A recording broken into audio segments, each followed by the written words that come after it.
Tuhan adalah gembalaku, takkan kekurangan aku. Saudara-saudari yang terkasih di dalam Kristus, selamat pagi. Salam jumpa lagi dalam Sabda Siap Saji Senin 12 Juni 2023, hari biasa pekan ke-10. Marilah kita berdoa. Tanda Bapa, Putra, dan Roh Kudus. Amin. Allah Bapa, sumber kebahagiaan, kerajaan-Mu Kau janjikan kepada orang-orang yang miskin. Semoga kami senantiasa mengandalkan Engkau dalam segala sesuatu, sehingga pantas mewarisi kerajaan-Mu. Dengan pengantaran Tuhan kami Yesus Kristus Putra-Mu, yang hidup dan berkuasa bersama Dikau dalam persatuan Roh Kudus Allah sepanjang segala masa. Amin. Tuhan bersamamu dan bersama rohmu. Inilah Injil Yesus Kristus menurut Matius. Dimuliakanlah Tuhan.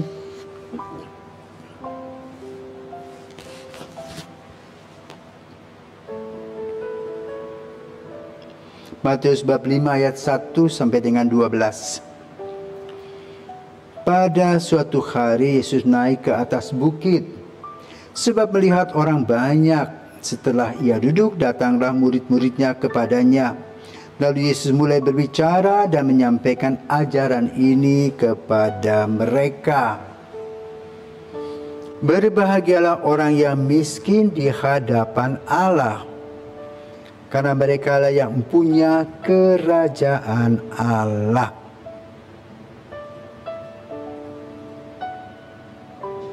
Berbahagialah orang yang berduka cita, karena mereka akan dihibur.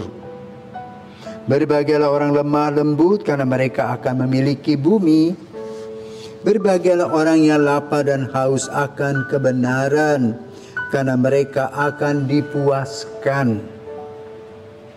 Berbahagialah orang yang murah hati, karena mereka akan beroleh kemurahan. Berbahagialah orang yang suci hatinya, karena mereka akan melihat Allah. Berbahagialah orang yang membawa damai, karena mereka akan disebut anak-anak Allah. Berbahagialah orang yang dianiaya demi kebenaran, karena mereka lah yang mempunyai kerajaan surga. Berbahagialah kalian jika demi aku kalian dicela dan dianiaya, dan kepadamu difitnahkan segala yang jahat. Bersukacitalah dan bergembiralah, sebab besarlah ganjaranmu di surga. Sebab para nabi sebelum kalian pun telah dianiaya. Demikianlah sabda Tuhan. Bapak Ibu terkasih, apa sih bedanya senang dan bahagia? Setiap kali kita mengalami kesenangan, makan enak satu piring, makan mie bakso, kenyang, selesai. Siang hari kita lapar lagi, makan nasi rawon, kenyang, lapar lagi. Kesenangan bersifat sementara. Kebahagiaan itu lebih luas. Dalam sabda bahagia, Yesus membicarakan seluruh kehidupan. Maka dalam seluruh kehidupan itu kita harus mengambil sikap.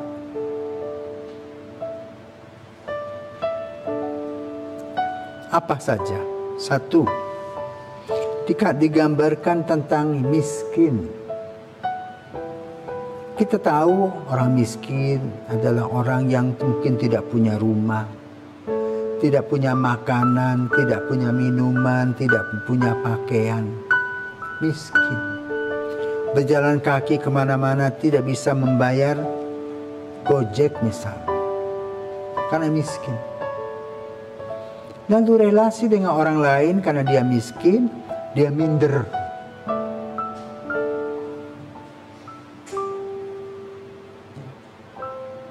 Tetapi dikatakan oleh Injil, berbahagialah orang yang miskin, karena dialah yang mempunyai kerajaan Allah. Tapi miskin di hadapan Allah.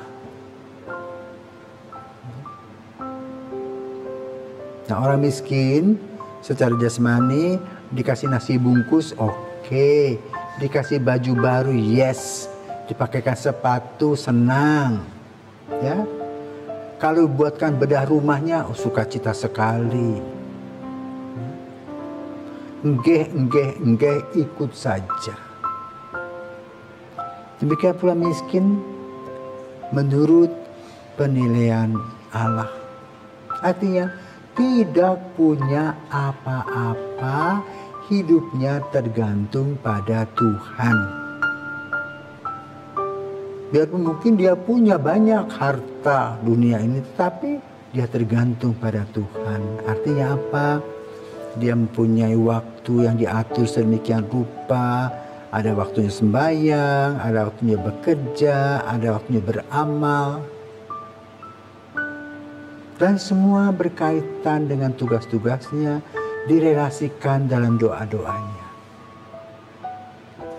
Dan hidupnya happy, bahagia. Karena tidak terikat dengan harta benda. Itulah miskin di hadapan Allah. Lanjut katakan, mereka ada yang punya kerajaan surga, hidupnya happy, gembira, sukacita. Yang kedua, orang yang berduka cita. Berbahagialah orang yang berduka cita karena mereka akan dihibur. Nah, bagaimana duka cita itu masuk dalam kehidupan kita? Misalnya ujian gagal karena sakit, anak-anak sakit,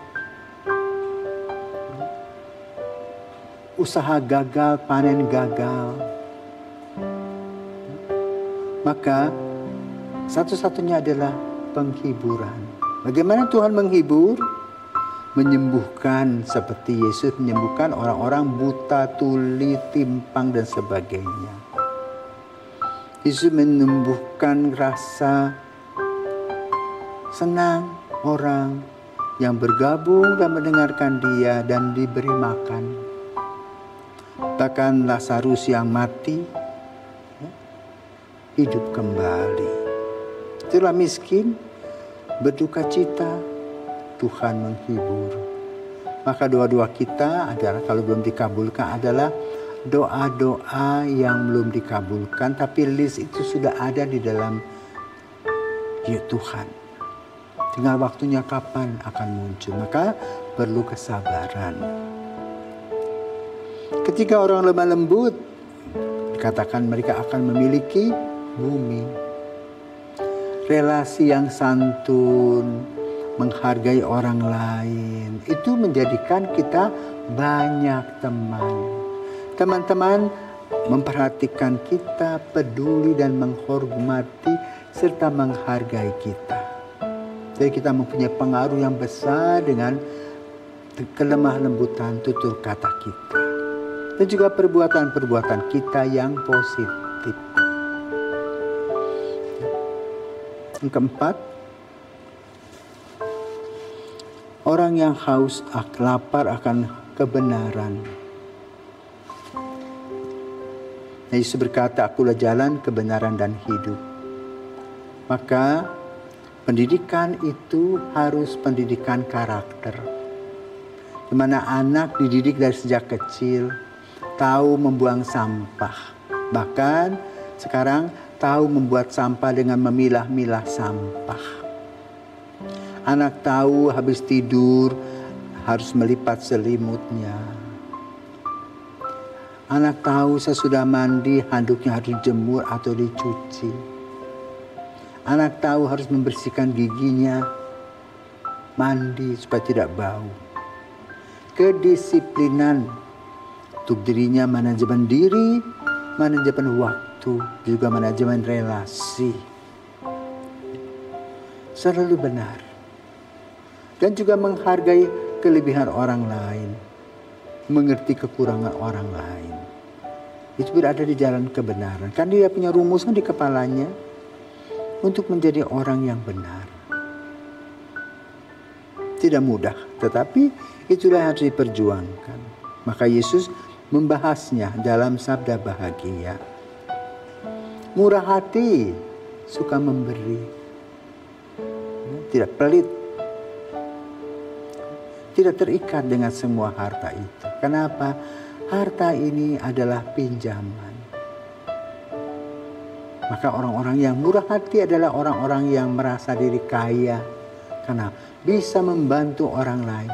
Dan tidak harus dengan harta, dengan nasihat, dengan pendampingan, bisa. Kemurahan, Tuhan juga murah hati. Terus memberi dan memberi kehidupan kita ya dalam kehidupan kita.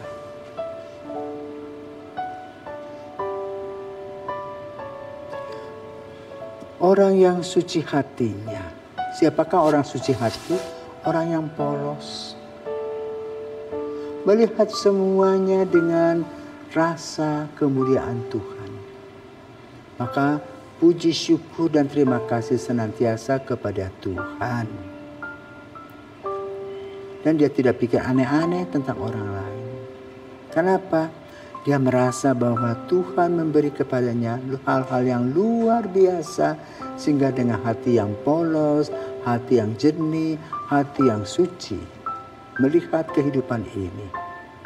Dan inilah yang diharapkan oleh Yesus. Membawa damai.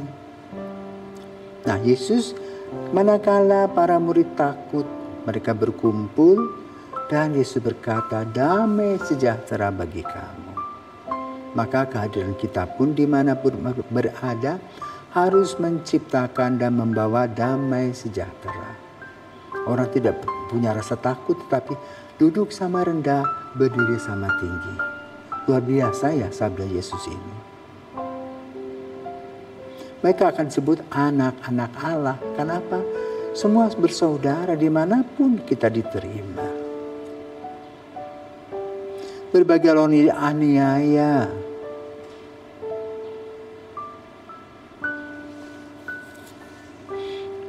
Kenapa? Ya. Harus sabar mengalah.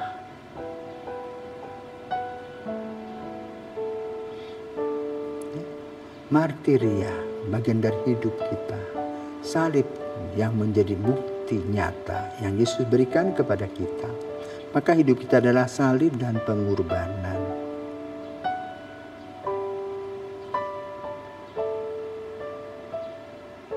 Itulah yang ditampilkan oleh Yesus dalam sabda bahagia. Artinya bahagia itu secara global, secara menyeluruh, seorang pribadi menghadapi hidup dengan segala macam fluktuasinya dengan tenang menghadapinya. Kenapa? Percaya. Dan contoh teladan dari kebahagiaan ini terurai dan terungkap dalam diri Maria. Biarpun Simon mengatakan sebilah pedang akan menembus jiwamu sendiri, dia dengan tenang dan di dalam hati mengatakan, aku ini hamba Tuhan, jadilah padaku menurut perkataanmu. Mari kita belajar dari Bunda Maria dan juga mempelajari apa yang disabdakan Yesus dan apa yang disebut dengan sabda bahagia. 8 sabda bahagia. Semoga Tuhan memberkati kita. Amin.